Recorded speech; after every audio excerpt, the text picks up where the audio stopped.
Our speaker today, Allan Zeman, is showing how somebody can come in and invest in Thailand and be a great success. You know, I often think about it when I write about this project and say the Andara effect. We do a lot of international consulting work, and often than not, when our clients come and say, what was a great project in Thailand, and how do they measure success? And they go backwards and say, Andara. We want to be like Andara. So we see a lot of property people today, and we're going to see Allan actually share some of the secrets of how to do a successful party here at Andara. I'd certainly like to thank Allan for coming today, coming from Hong Kong and spending his time showing how important Phuket is for him as well, and seeing this island really has a future, developing Andara, but all the businesses here as well. So if you could welcome our guest, Allan Zeman.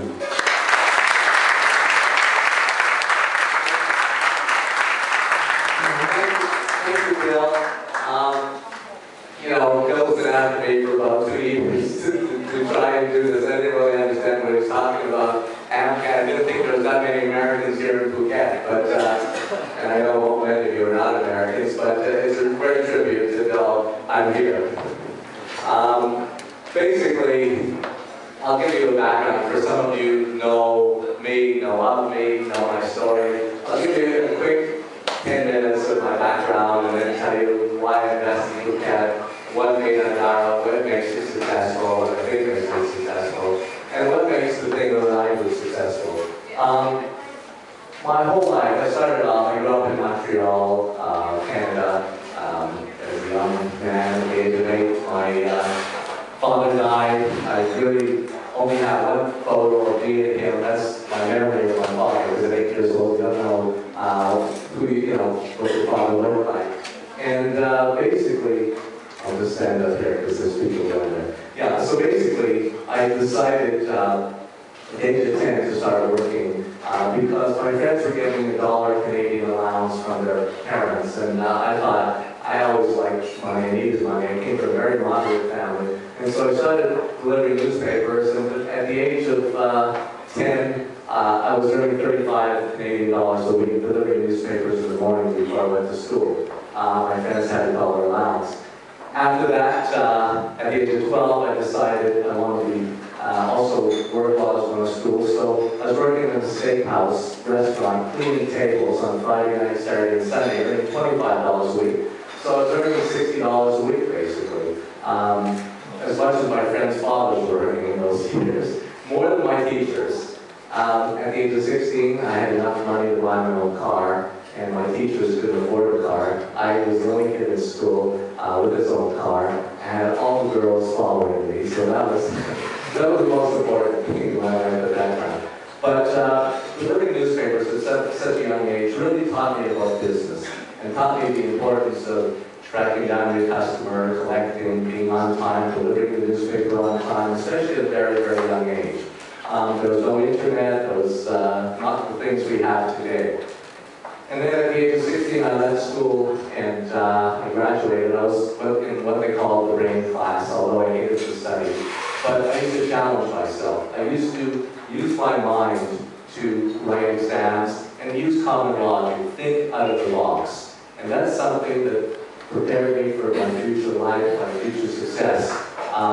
And I say this, and I give many speeches at universities with university kids, and I say, you know, the professor standing next to you, I said, the university is very, very important, because university teaches you gives you a basic foundation. But in life, every day, you will face problems. You wake up in the morning sometimes if it's a problem, you're not feeling well. You'll face many, many problems in life every day. The most important thing is to refer back to the book first. And that's the basic principle. I say, but many times the book will teach you that you have to think beyond the book, because the problem is not in the book. So you have to think out of the box, and you've got to think of a way to solve the problem. And that's exactly what I did. I always tell the university students, if you want to be a professor, then you'll be like him standing next to me, the professor standing next to me, because he's taught to think in the box. And so I started at the age of 16 to, I left school and I decided to start working rather than go to university, because at my stage in life at that time, I was already earning quite a bit of money. And I thought, unless I'm going to be a doctor, a lawyer, then it's not going to work for me. You know, I don't need university. And so I started to work in a lingerie company at the age of 16. Saw it in the newspaper, lingerie to 16-year-olds sounded very, very exciting.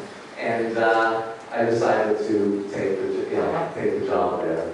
And after a year working in the stockroom there, I saw all the salesmen with their big cigars earning commission on lingerie. So I thought at age 17, I want to be a salesman. So I went looking through the classifieds and through the newspapers, looking for a salesman's job at 17. Got all dressed up in a suit and tie. The largest dress company in Canada at the time was looking for a dress salesman.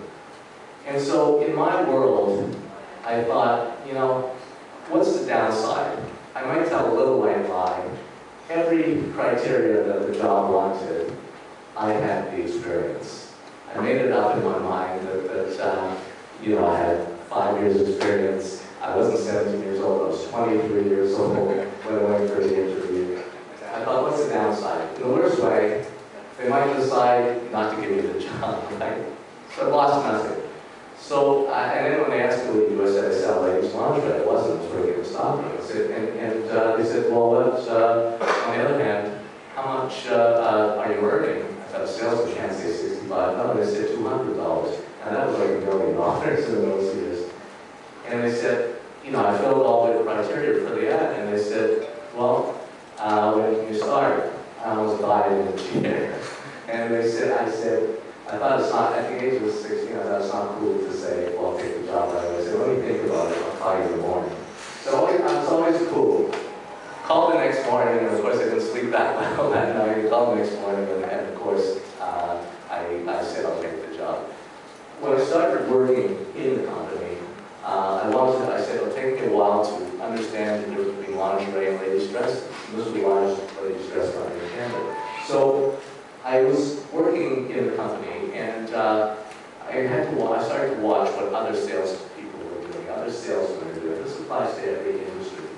And the thing I learned was that if I'm honest with my customer, if I sell them the good style, if I sell them the right product, which relates to real estate, relates to almost every product that you have, if you sell them the right product and you're honest and you're fair with them, they'll come back to you. They'll come back to you for more.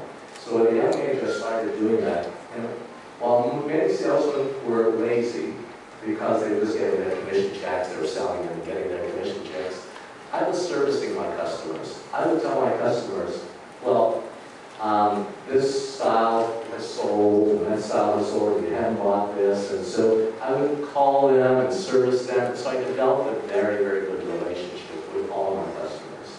Follow-up, very, very important in sales, very important. And so after that, it started to do very, very well, and I developed a relationship, and I was selling out, became a traveling salesman at the age of 17. The company didn't care how old I was at that point, because I said it was money free, but I was doing so well for them. And I was selling in Western Canada, became a traveling salesman, and earning quite a lot of money. At the age of 19, I decided it was time to start my own business. And so, at 19 years old, I decided I wanted to go into imports, design and make ladies' sweaters. And so, together with a partner in London, England, who was doing the same thing, we started to import, came to Hong Kong. I felt that Hong Kong was the place where unions were not strong like they were in Europe and North America. I came to Hong Kong first, and at 19,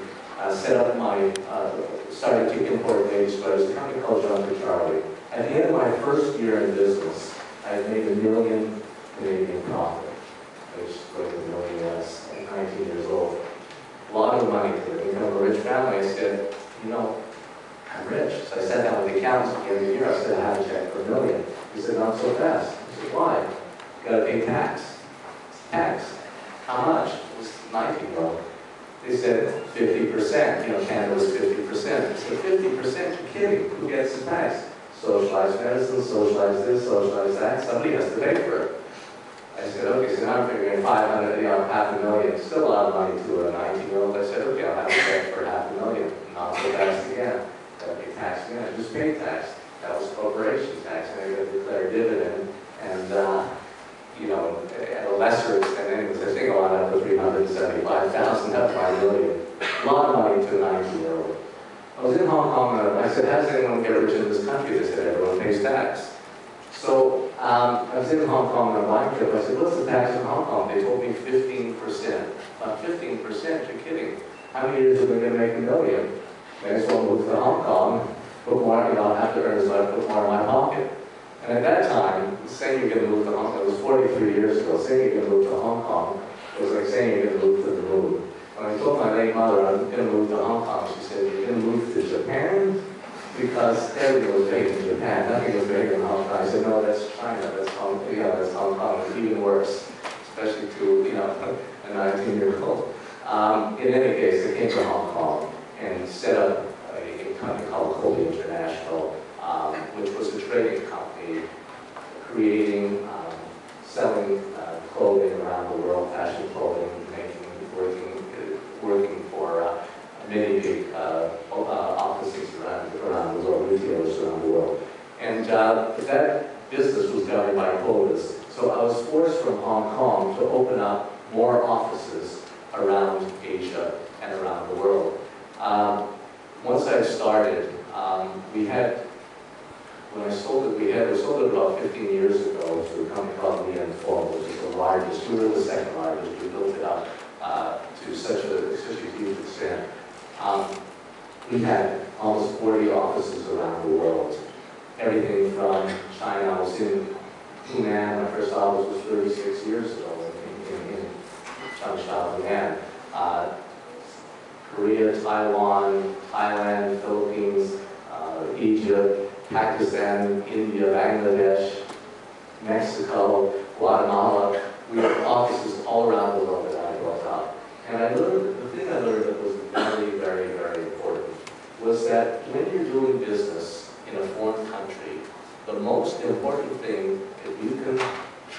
understand that you can learn is first to understand the culture of the country, understand the culture of your customer. Where does your customer come from? What are they used to? What are they used to doing? That was something that was very, very important to me because I realized that every country has their own culture. Culture takes many, many, many centuries actually to change. So if you want to be successful in doing business in that country, the most important thing is to adapt the way you do business to fit into the culture. Thailand is totally different to Hong Kong, Hong Kong is different to China, China is different to India. Everyone has their own culture. And to be successful, that was something that was very, very important for me. And that's exactly what I do. When I come to a city, whether it's I'm going to go to Andara, whether I'm going to do a retail mall, whatever it is I'm going to do, whatever business it is I'm going to do, I want to understand who is your customer? Who do you want to cater to? What do they like? What do they like to buy? And then fit in, adapt to attract the customer. Another lesson that I've always learned in my life is that in my world, there is only first class. There's no critic. If you aim, and whatever business it is that you're in, aim to be the best. And so whatever it is, I always aim for first class. If you aim for first class, you might not get the first, you get the business class. If you aim for business, you get the economy. If you aim for economy, you'll go broke. So the most important thing in my life is always to try to be the best at what you do. If you're bringing a product out, if you're building a building, if you're building a development, do it with a twist. The last thing I always say, the last thing the world needs is another product, is a new product. The last thing you need is another building. But the thing that they do need is a building that has some style, that has something with it. Building a building, building the right building, is like getting the right architect actually, and helping you to build a building. Is really like buying a Picasso, buying a painting. There's a lot of artists around, but there's a few what I call great artists around the world and command the city. Same thing with a building. If you're building a building or whatever product it is that you're making, make sure there's a style to it. Make sure there's something. I grew up in the fashion business, so everything I do has to have a style. Whether it's a restaurant, whether it's a club, whatever it is, it has to have something. And so basically, from Kobe, when I sold my trading company to Liam Fung after building it up, we were the second largest. I started an area in Hong Kong called Bangkok, which today is one of the biggest entertainment areas in Hong Kong and well known in Asia throughout. Slowly, as I started a restaurant first, California, 35 years ago, built that and then bought all the property around. And one of the people that worked with me could often sitting in the room with me that helped me at the time to build. He lives in Phuket now. And we built up Bangkok into becoming the entertainment area for expats in Hong Kong at the time because I realized the trend. In my world, I always think ahead. I never think back. I believe always that your brain has X amount of capacity. The future you can change. The past is already gone. You can learn from the past, but you can't change it. So I always try to think ahead. I always try to not clutter my brain with things that happened and worry about what happened before. Think about tomorrow. Another thing that another lesson before I get into Andara that I learned is that when you're building a team, when you're building a company, the most important thing is to build a strong team around you. And everybody has strengths and weaknesses, no matter who it is. I've been with presidents, I've been with CEOs, I've been with many famous people around the world. You realize they're human beings as well, and they have their strengths and weaknesses. The most important thing is as an individual, is to understand your strength and understand your weakness. And once you understand your weakness, surround yourself with people that are good. If you don't like finance or whatever, surround yourself with strong financial people. If you like design, well, you just surround yourself with designers. And so you build a team no different than the team that wins the World Cup or the team that wins the Super Bowl. You can see, usually it's not just the superstars. You don't need only superstars, because the superstars are not really the ones that win. Usually it's because of spirit. And I always say in my work, there are no bad staff. There's bad leaders, there's no bad staff. People come to work every day because they want to learn, they want to work in the company. They need direction, they want leadership. They want to know what am I going to do. And if you as a leader of your company needs to provide that leadership for them, they need to know where they're going. They need to know what I'm going to do tomorrow. They want to know where's this company going. And by painting that picture for them, they will then be able, as a team, as a coach of a very strong of a team, to win the Super Bowl or win the World Cup. They'll be able to help you to overcome and be successful company. The other thing is to be innovative. Always, whatever it is, you're going to be innovative. In coming to Phuket, what brought me to Phuket was, and of course, before I get that, I've got many other businesses. I've got a film company that I've had in Los Angeles. We do 15 films a year. I've had it for 15 years, so I do 16 films a year. For the King of Horror Films. I've got a studio in Baton Rouge, Louisiana. So the industries I'm involved with are very, very creative. We now have Lang Pai Fong that's become so famous. It's become in Chengdu in China. China is changing the world. It's growing at such a rapid pace. Today, there's a strong shift. Those of us that are living out here in Asia are very, very lucky today. There's a tremendous shift from west to east going on in the world. There's a paradigm shift. Europe, as we know, in many cases, a basket case at the moment. America, North America, same problem. The East, whether it's China, and China is really slowly starting to lead in the world. China today is sitting with 3.20 to 3.25 trillion in reserves, in foreign reserves today. I mean, U.S., as we know, is semi-bankrupt, if we want to say something. Europe is not much better off. And so the wealth is really coming out here. And by sitting here and by really understanding that, we can really benefit. All companies here, if we're smart, can benefit by it. And so we just opened a Lang Pai Fong in Chengdu last December, which is very, very successful. Now being inundated with every city in China wants a Lang Pai Fong, which is an entertainment area, restaurants, clubs, cultural lifestyle. People in China, in the old days, the most important thing for them was to work and provide money to feed their families.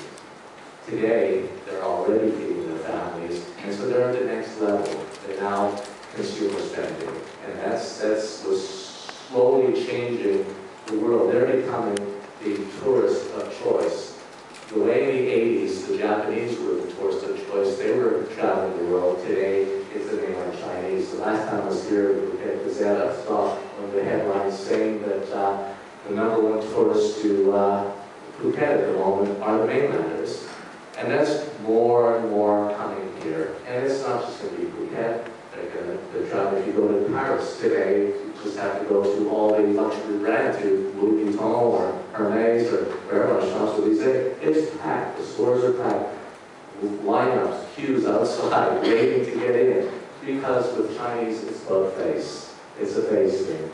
In Macau, Vice Chairman of Wynn, the gaming casino house in Macau, Las Vegas, our retail mall in Wynn, Macau, Louis Vuitton is about the company, so I can say Louis Vuitton has a shop of 2,800 square feet, 280 square meters.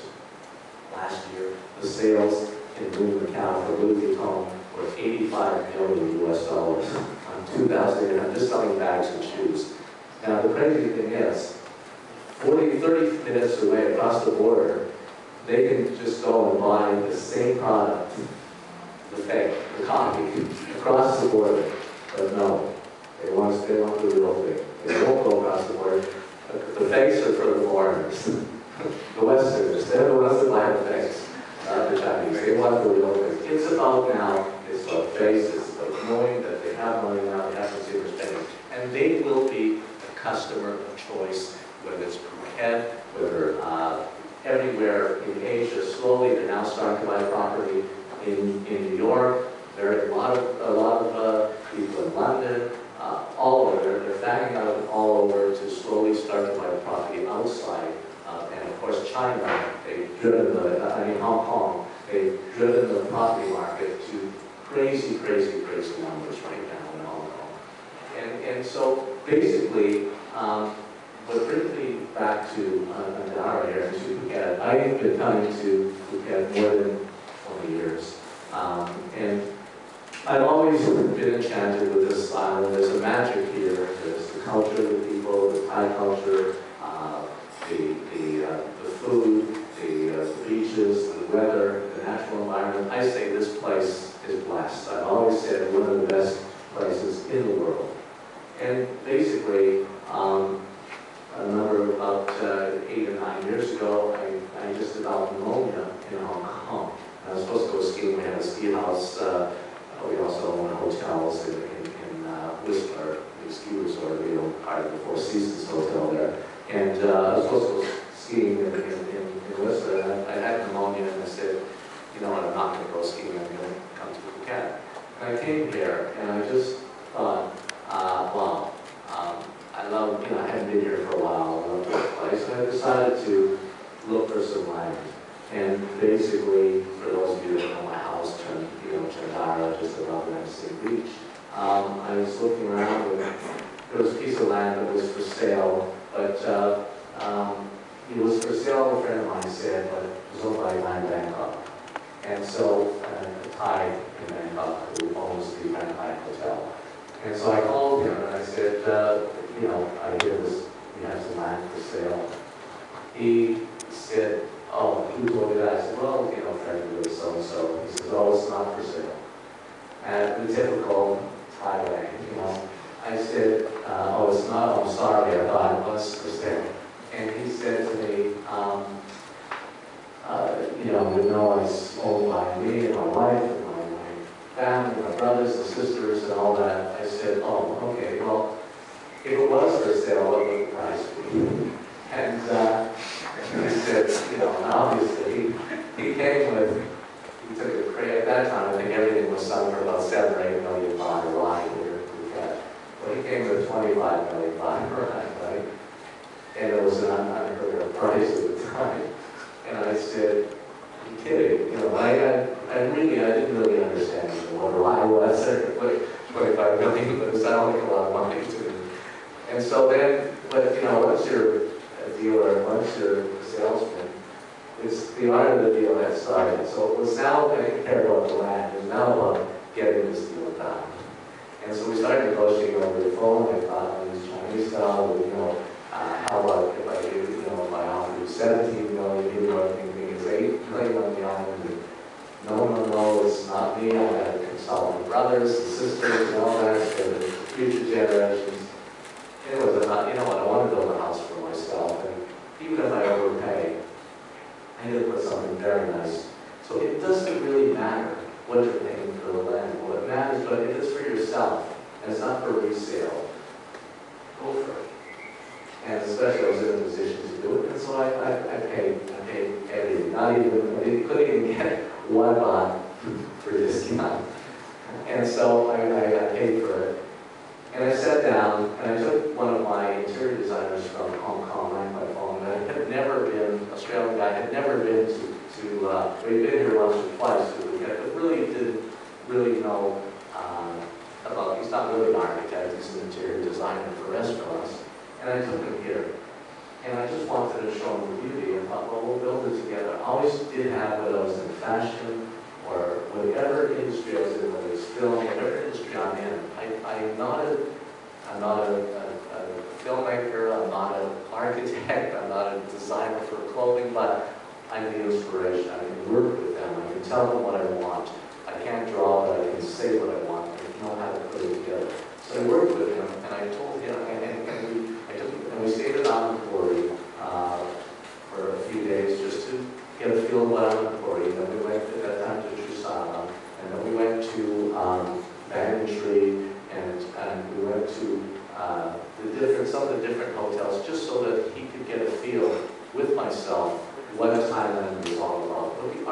architecture and travel is all about. And we set about sitting down to plan out the house. I put together what I thought was a dream house, so 80,000 square feet of house, and really taking from different, different ideas and putting it all together, something that suited myself and suited my family. And it turned out when we built it, it turned out to be Allan Zeman beach, was one of the most popular beaches here in Phuket, and turned out to be very, very successful. And once I built the team, once I had the team there, I decided I'm not going to fire them, because rarely do I ever let people go in my organization unless they're really, really, really bad.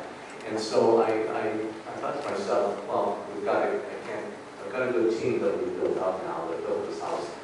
So I bought more land where the plaza is now in Surin. That land became available, and I decided again because Phuket had to move up on. There was now an quarry, there was my house. More and more people say, well, we're coming to Phuket, but there wasn't that much shopping for them. There was nothing. Central didn't even exist.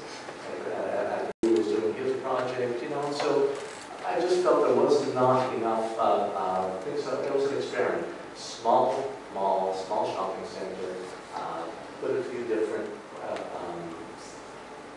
retailers in there that had, and we opened a soap restaurant at the top, because every shopping center must have an anchor. And I thought, though it's small, it needs an anchor, which was soap restaurant at the time at the top, and our office was on the other side. And so I slowly started to feel the market out, see if there is a retail market here. And once we built that became successful. And then, as Bill was saying earlier, this place that we're standing at the moment, was a barren field. There was a couple from Bangkok that owned it for many, many years, a Thai couple that owned this land for many, many years. And he was a civil engineer, they're an elderly couple. They hired hired consultants here to tell them that maybe they should build a hotel on their land and then sell off some of the rooms and that kind of thing. So they didn't know what they were doing, they never developed in their life. And I tell you, if you've never developed in your life, don't start with a hotel. Not the right thing to start with, because that's a very specialized business. You need to know what you're doing.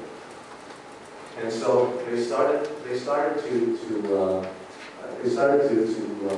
were trying to build it. And the owner at that time, he was a civil engineer, so he was building some buildings in China for the Thai government. And so he thought he'd be very, very smart, very clever.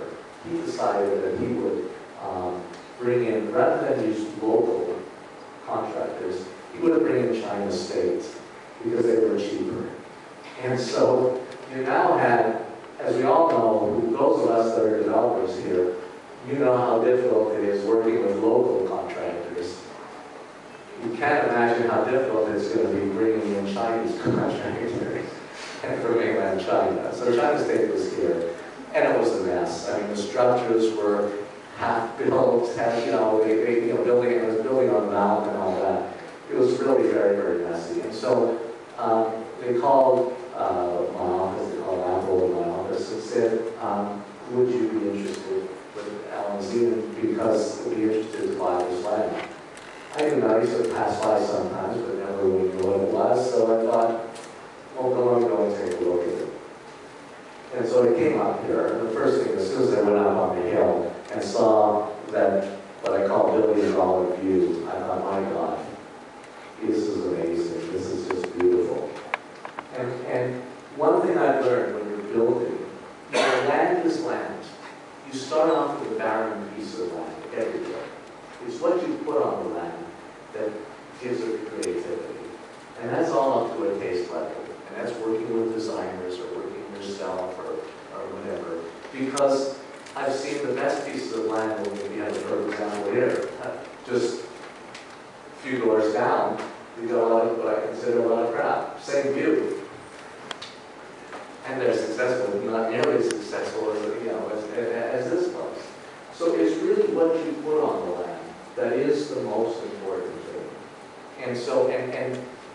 say land, good land, or all land deserves respect. So you have to respect the land that you're going to develop. You've got to look at it, you've got to feel it, you've got to understand it, you've got to think beyond the land. What is it? What is the ultimate creativity that you want on that piece? And so we sat down and we started to design what we felt would be the right kind of villas for the market at the time.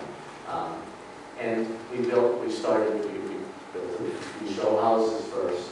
And again, I didn't want to import a lot of material from overseas. I felt here in Thailand, there was such great material, there's such great product, from the timber, from the wood, to the stone, to the granite. So why not use the local material and put it all together? It's all in Facebook. So Frank and I sat down together, we planned out the villas, and slowly we started to take advantage of the view.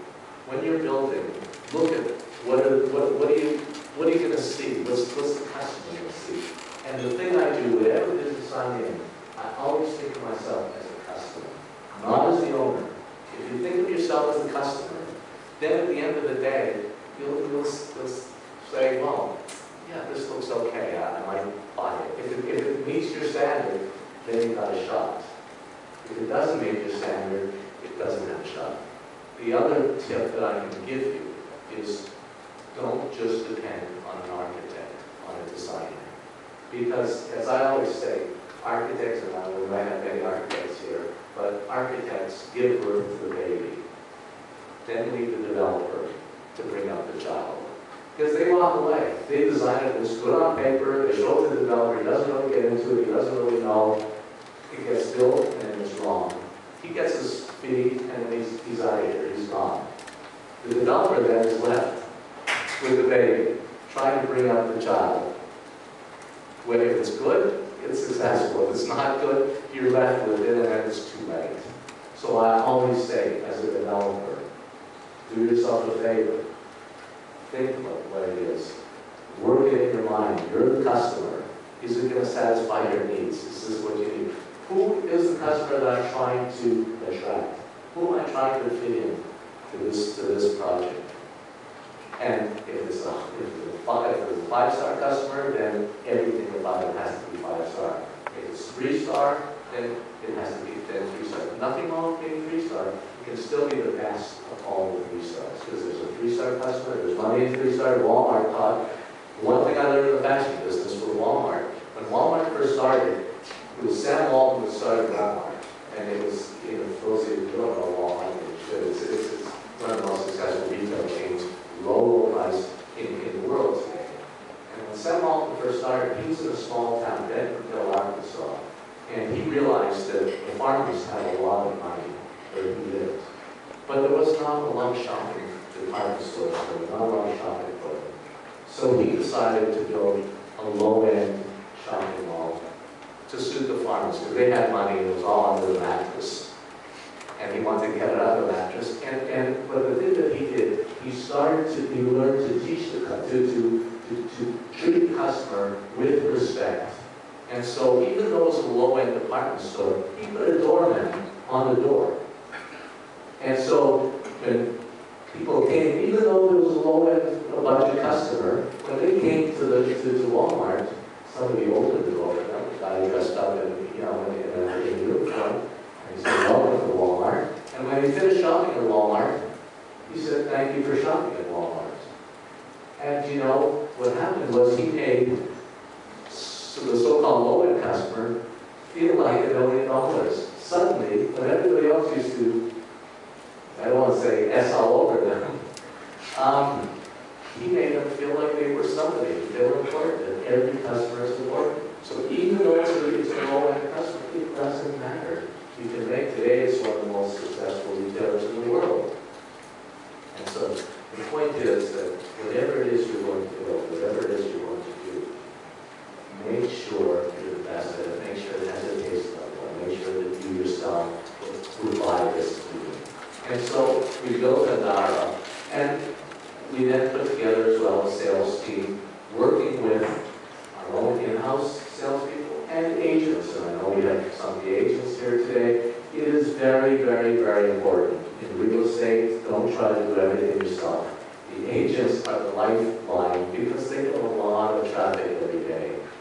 Very, very important, whether it's in China, whether it's in Hong Kong, I love agents. And so don't be afraid to take commission. They have to earn a living as well. It's very, very important that you know, that everything around you brings you, the more customers that pass through the door, the more chance you have of selling your product. And of course, advertising with brochures is very, very important. Put together very, very good brochures, because that helps. These are all tools that help to sell your product. And once we had that going, we then decided, you know, we were supposed to build hotels, and then we built the residences, which we're now sitting on at the moment. Because I realized one thing, that hotels are a 15-year investment if you're lucky. And so by selling the rooms and building in my world, originally I was going to build hotel rooms. But then I thought to myself, you know, in Phuket, people that come here are not really coming here to do business. Normally, they're here for family, so it's usually a husband and wife and kids, or group guys that are playing golf, or whatever. So I realized you're better off to build 2-bedroom, 3-bedroom, 4-bedroom, what I call condominiums, we call them residences, rather than then sell them off, get your money back quick, and then put it into a rental pool, where you can still manage it on behalf of the owners. And that model really worked for me, rather than just running a hotel, which would have taken, if I'm lucky, 15 years to get my money back.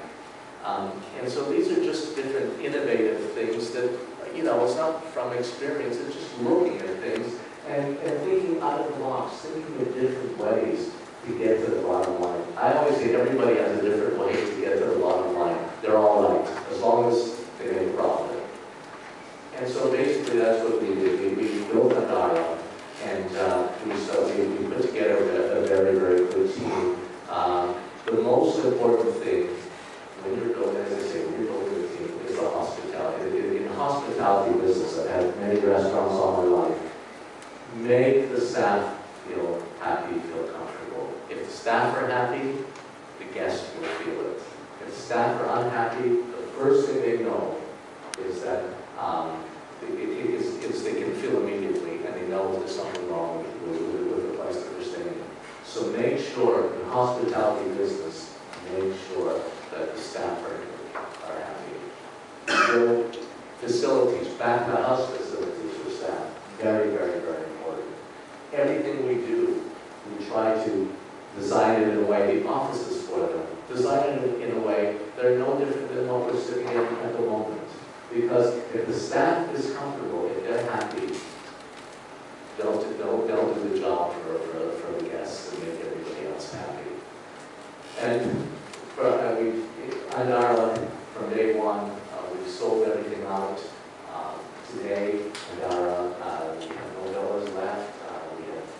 We only have the residences are all sold, except we have 1, 2-bedroom. But everything else is sold at this moment. And the best thing is that the resales, because some of them have resold, you know, we sold them for originally villas for $2.5 million US dollars. I mean, some have sold as high as 9 or 10 million right now. I mean, one guy is just on Google, one guy's asking only 13 million. He told me 15 million for his villa. And you know, is it crazy? It only takes one customer to walk through the door, and they look at the view and they say they love it. I've learned a long time ago, so don't second guess. You know, do what you think is right.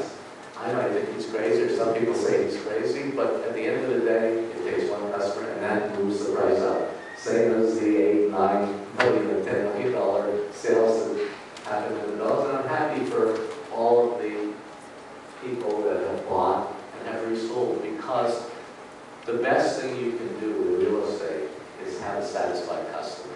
If they make money, everybody else will know about it, and everybody else and their friends will know about it. And in the next project, we now will do another project just up the road, new villas, 13, 14 more villas.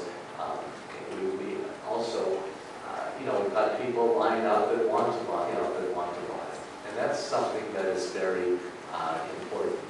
I always say, reputation is something, no matter how much money you have, is not something that you can buy. Reputation must be earned. And by building something of quality, having people make money, that's the best kind of reputation you can have. Because then you're known as a winner, and then whatever you do, people will follow you. You'll develop a following. Whatever business it is that you're in, Steve Jobs is one of my idols. I mean, the iPhones and everything that he's done is amazing. Down home, they all Samsung and Nokia, they're all the same. They all talk the same. He just gave it that little twist. Innovative, with a style, with design. And that's what, and that changed the whole face of the world. We're now as well, in real estate, we are now also in every product. The world is going through a paradigm shift at the moment. As I said before, from west to east, but we're also in an internet age today. So you have to change according to the times. It's very, very important because today people, whether if you're in this business, it's not just about selling, just through newspaper or through print. Today it's through the internet. If you're in the retail business, many people are buying online. Young people today, they only shop online. And so you have to change your business accordingly. Your websites need to be really, really great, really dramatic. And today there's no more secrets. In the old days, even if you weren't good, you can get away with it. Today, you have TripAdvisor, you've got some of the other websites that immediately, when a guest checks out and he's not happy, it gets posted all over the internet. If he's happy as well, it gets posted all over the internet. So it is really, really important that you must raise yourself to elevate the way you do business, because you're in an internet age, and be the best at what you do. Be number one, and if you follow that principle, I promise you, you'll be very, very successful. And I'm open to Q&As. I guess I ran over my time, but I'm happy to take any questions.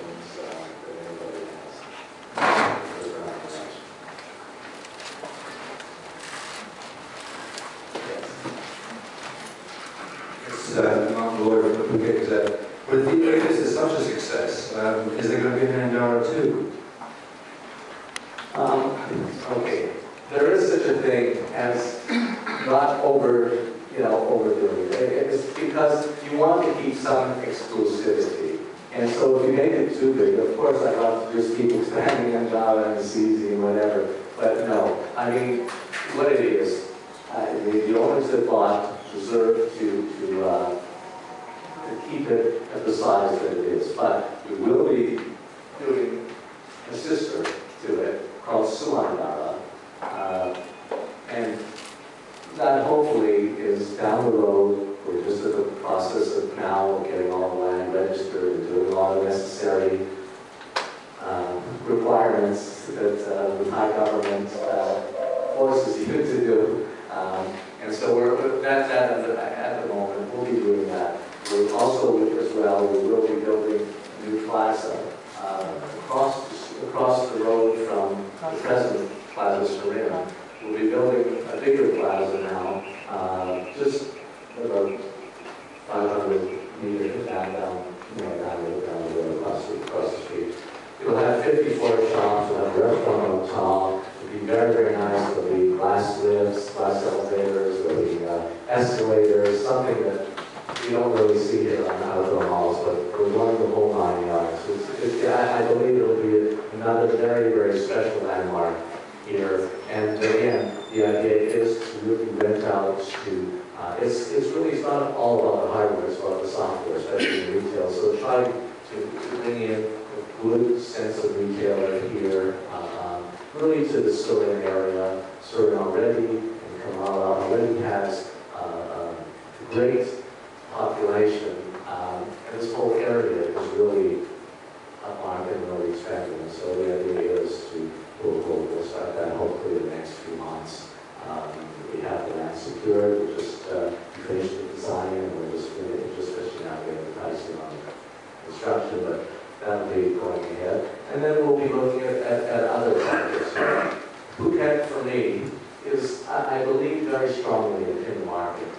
but the important thing for Phuket itself needs to move up the scale.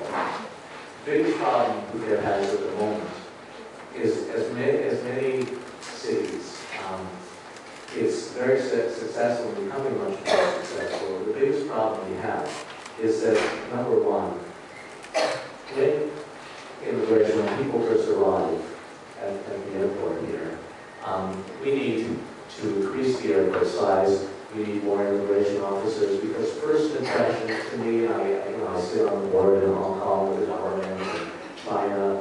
The most important thing in tourism, on the tourism boards and all that, first impression. People arriving in Phuket don't want to wait an hour for immigration.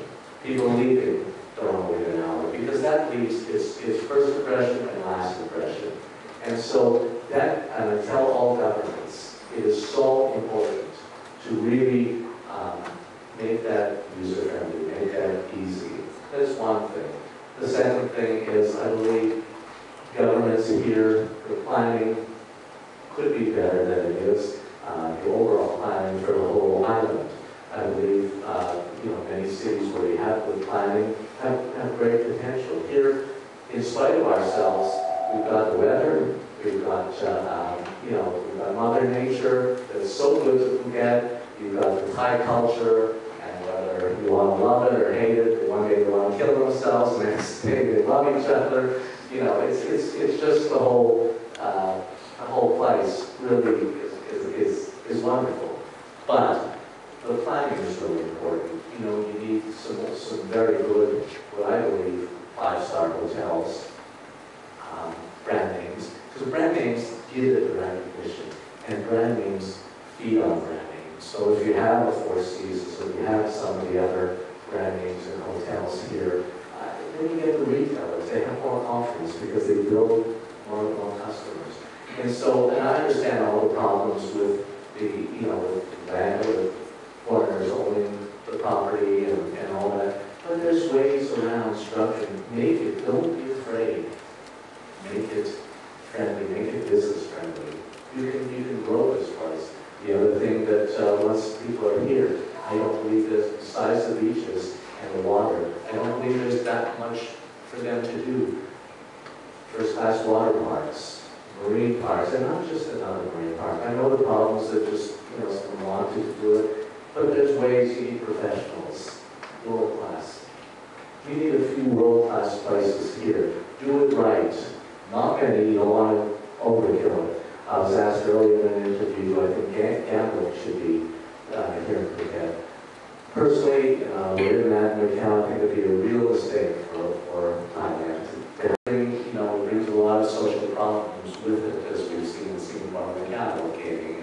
And so, although we like to think it's great and it attracts a lot of tourists, it attracts good and bad. So I think at this moment, it would be better for the island if they don't have gaming.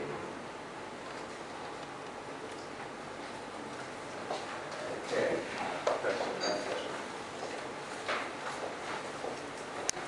Thank you very much. My name is Derek from Siam Hills in Bangkok. Thank you very much for coming. You already spoke a little bit about the importance of surrounding yourself with good people and finding the right people, and it sounds like you haven't had to get rid of a lot of people over your time, something you don't like to do. Could you explain to us a little bit about how it is that you find the right people in different cultures, different places, different businesses? What's the key to your success there? The key to success is luck. No.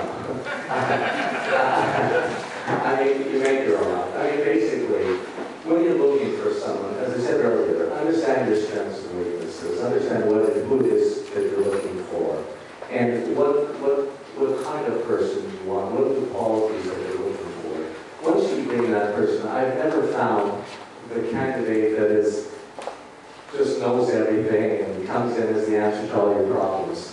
You have to work together as a team. Once they come in, you work with them, you nurture them, you understand. They have to understand what it is, what your vision is. You have to paint the picture for everyone. I'm chairman of Ocean Park in Hong Kong, theme park in Hong Kong. When Disney was coming to Hong Kong, the government was worried that Ocean Park would close up and lose money. Last week, I wanted to become chairman. I went in there and I looked at the park. It was a local park. It was falling apart, falling apart. I looked at the faces and I didn't know much about theme parks, but I mean, today it's one of the most successful parks in the world. We'll do over 7 million visitors this year, much more than Phuket itself. And what I did was, I painted a picture. We upgraded the park. We put a plan going around the world, thinking first class, and we'll spend $850 million on it to finish next year. We upgraded the park. We were getting accolades everywhere. We knocked the hell out of Disney every year. We beat them in attendance. But what it did was, I looked at the staff, and I just needed to present a picture, the vision for them. They had to become believers. And people that were there under the previous administration, who they said, oh, the staff's not good or anything, they're great. They're very good. We didn't change any staff. We brought in a few people who had a lot of experience in the theme park business, but they were able to, they know what the story is. They know where this company's going to be 5 years from now. Do a 5-year plan, do a 3-year plan. Let the people in your company understand where this company is going. What do you expect from them? Where's the Phuket Gazette going to be 3 years from now, 5 years from now? Media business is very, very difficult today because the internet's coming, and make sure your website is user-friendly. Make sure, because that's the future. As I was saying earlier to someone, I never believed the telex machine or even the fax machine would become obsolete in such a short period of time. And so the world is changing so quickly. Surround yourself with young people. If it's internet and young people today are the ones that really are the media part. So surround yourself with young people. Let them come with the ideas. And don't put them down. It's very, very important. Don't put them down. Build them up. Every idea, they have an idea, you listen to them. You think about it, I won't accept everything, but if it makes sense, go with it. And even sometimes you're going to fail, it doesn't matter. The one thing I always say is always make a decision. Many, many, many people. I mean, if you come into my office, my desk is always clean. No matter what I have. Because I have so many businesses, I say you have to stay ahead of the curve. And I answer every email every night. I finish everything. I always stay one step ahead. I don't fall behind. It's very, very, very important. And so the same thing, teach your people. If you have a problem, if I have a problem, don't be afraid to make a decision. Everyone has problems every day. But make a decision. Don't just leave it.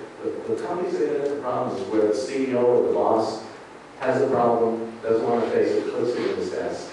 Another problem comes in the next day, goes again into the desk. And then the problem gets bigger and bigger until it explodes and the company goes bankrupt. So you make sure, if you can stay ahead of the curve. To solve the problem, you move on. Every problem is man-made. And even with health, if you have a health problem, as long as you have a positive attitude, I've always had a can-do attitude. Everything is possible. There's nothing not possible in my life. I don't always say I'm 100% successful at it, but I try. If you try and you're positive, the staff will help you to make it successful.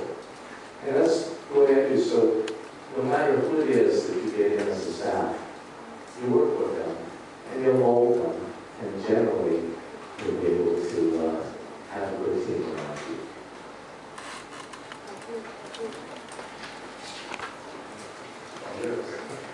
Maybe you join me in thanking Allan Zeman for spending some time with us today.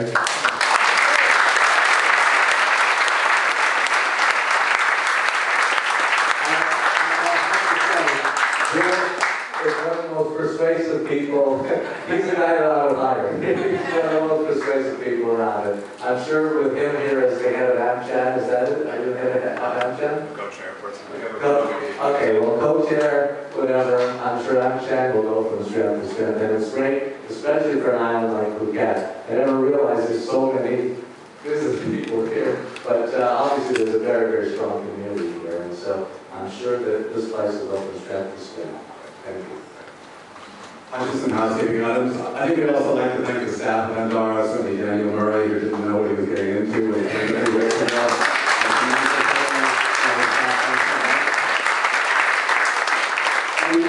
Today, cocktails at the pool is certainly Andara sponsoring. We got wine, we got beer, we got soft drinks. We can spend some of Allan's money. Certainly, in conclusion, I mean, one thing I'm stunned when I sit here, and we always, I read the newspapers, I see the tuk-tuks, we see the taxis with the red shirts, yellow shirts, tsunamis, whatever else. Phuket remains a great place. When you look at what Allan's done here, and the stunning property here, and in the property business, we always say, well, what's going to happen? It's challenging, it's up and down. But I mean, Phuket still is a great place to live. When we look at the quality of people in this room, and I wouldn't live any other place than Phuket. I still believe in brand Phuket, and I think the property here and real estate, the hospitality business has a long way to go forward. So something there's a lot of positiveness. Just before we go off, I'm going to have Judy Penn from AmCham in Bangkok here. She's going to say a few words for you. Thank you very much for coming. Allan, thank you so much.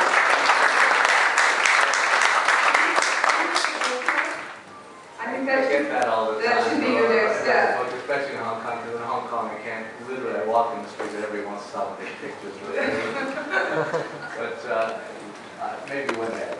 Well, thank you. I have a lot of fond memories of Hong Kong. I lived in China for 10 years, and every weekend I was down in Bangkok. So anyway, on behalf of AmCham, I'd like to present you this gift.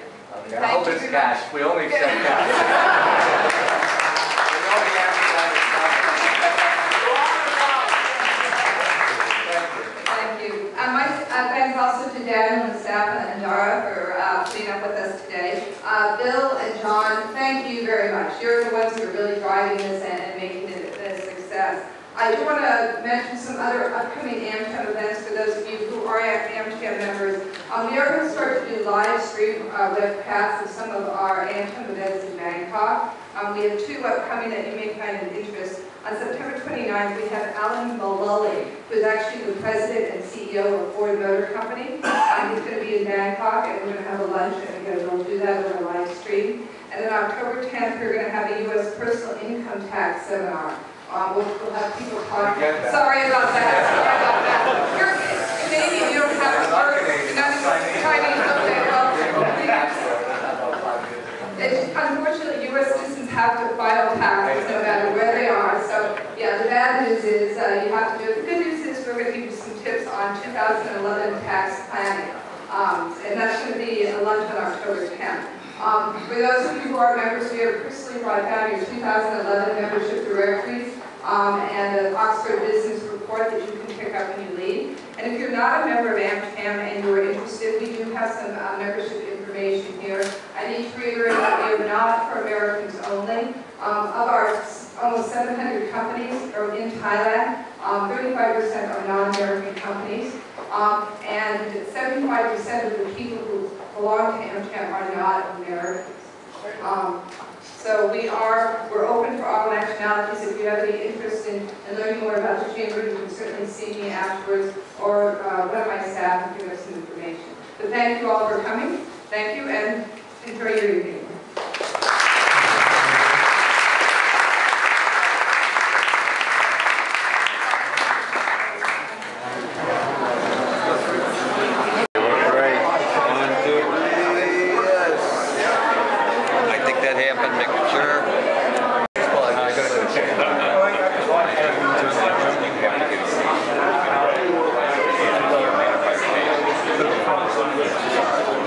Sorry.